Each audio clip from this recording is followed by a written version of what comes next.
objetivo para el que hay un consenso mundial de reducir emisiones de CO2 ha fracasado. No porque lo diga yo, no porque me parezca mal el objetivo, sino que es una realidad. ¿Y dónde ha fracasado? ¿Con qué países?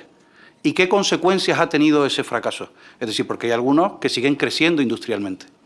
Europa se está desindustrializando y la Unión Europea ha tomado una serie de medidas internamente que no ha reducido las emisiones de CO2, pero sí ha eliminado muchos puestos de trabajo en el sector de la industria.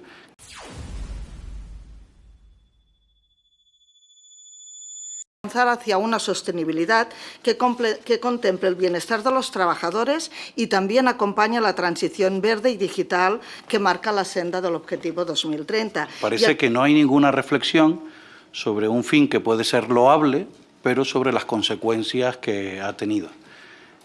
Hay una cuestión, por ejemplo, que se persigue como fin prioritario, que es el tema de las emisiones de CO2 a nivel mundial. Y conforme a un objetivo de reducción, de descarbonización de la economía, de la industria, de reducción de CO2, se han tomado una serie de medidas, no pocas, y que han tenido consecuencias. Y yo creo que hay que hablar, primero, si los objetivos se están alcanzando o no.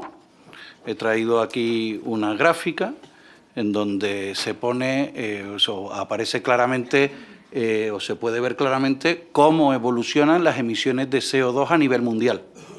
Entonces, si ven claramente la gráfica, la línea azul es la europea. Pueden ver la línea naranja es la china, que se dispara a partir del año 2000 exponencialmente. Y el resto de países también crece muy aceleradamente. Estados Unidos, Unión Europea, Estados Unidos relativamente plano, pero creciendo un poco, Unión Europea decreciendo. Sin embargo, insisto, el objetivo para el que hay un consenso mundial de reducir emisiones de CO2 ha fracasado. No porque lo diga yo, no porque me parezca mal el objetivo, sino que es una realidad. ¿Y dónde ha fracasado? ¿Con qué países? ¿Y qué consecuencias ha tenido ese fracaso? Es decir, porque hay algunos que siguen creciendo industrialmente. Europa se está desindustrializando. Sí, gracias. Bien, eso es una cosa a tener en cuenta.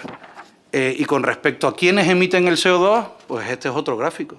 China con el 70% es el grande, Estados Unidos, India, Rusia. Para encontrar un solo país europeo hay que ir muy lejos y es Alemania con 1,7 a nivel mundial. Bien, pues creo que la reflexión es, si no nos damos cuenta en este planteamiento, que dicen que el futuro se decide en Europa, creo que no. Es decir, creo que el futuro de la contaminación, de las emisiones de CO2, se decide en otros países que son los que están contaminando, son los grandes contaminantes mundiales. Y la Unión Europea ha tomado una serie de medidas internamente que no ha reducido las emisiones de CO2, pero sí ha eliminado muchos puestos de trabajo en el sector de la industria. Creo que esto merece una reflexión. Y esta es la reflexión que ponemos sobre la mesa desde Vox y creemos que acelerar en ese camino no es la solución. Habrá que cambiar alguna cosa. Y este es un planteamiento que desde Vox estamos haciendo y con los datos sobre la mesa. Muchas gracias. Muchísimas gracias. Muchas gracias por ver el vídeo. No te olvides de suscribirte, darle me gusta y activar la campanita. Nos vemos en el siguiente.